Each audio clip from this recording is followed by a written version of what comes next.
আসসালামু আলাইকুম বন্ধুরা, আশা করি আপনারা সবাই ভালো আছেন। আজকে রেসিপি চিংড়ি মাছের ব্যাটার ফ্রাই। চিংড়ি মাছটা আমি ধুয়ে বেছে পরিষ্কার করে নিয়েছি, দুদিক থেকে শিলগুলোকেও ফেলে দিয়েছি। এতে আমি লবণ, গোলমরিচের গুঁড়া, আদা রসুন বাটা, পাতিলেবুর রস দিয়ে ম্যারিনেট করে রেখে দিচ্ছি 30 মিনিট। সাইডে রেখে দিয়ে আমি এদিকে আদা রসুন ধনে পাতাটাকে ভালো করে কুচি কুচি করে নিচ্ছি। যতটা পারা যায় কুচি কুচি করে নেবেন।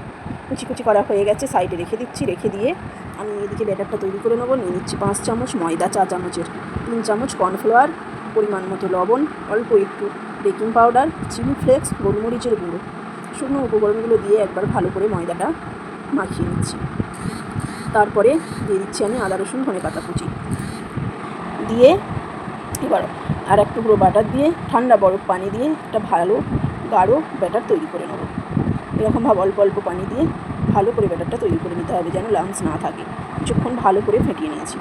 এবার আমি একটা কড়া বসিয়ে নিয়ে গ্যাসে দিয়ে তাতে দিয়ে দিচ্ছি সাদা তেল। তেল গরম হয়ে গেলে চিংড়ি মাছগুলো একটা করে নিয়ে ময়দাতে কোট করে ব্যাটারের মধ্যে ডুবিয়ে তেলের মধ্যে ছেড়ে দিচ্ছি। এরকমভাবে সবগুলোই তেলের মধ্যে ছেড়ে দিচ্ছি, দিয়ে এপিট ওপিট করে লাল লাল করে ফ্রাই করে নিচ্ছি। দেখুন কত সুন্দর কালার আসছে, একেবারে গোল্ডেন কালার এসে গেছে। এবার আমি চিংড়ি মাছগুলো তুলে নেব। দারুণ লাগছে দেখতে। একইভাবে এবার সবগুলোই ফ্রাই করে নেব। সব ফ্রাই করা হয়ে গেছে, দেখুন একেবারে ক্রিস্পি, খেতে খুব দারুণ।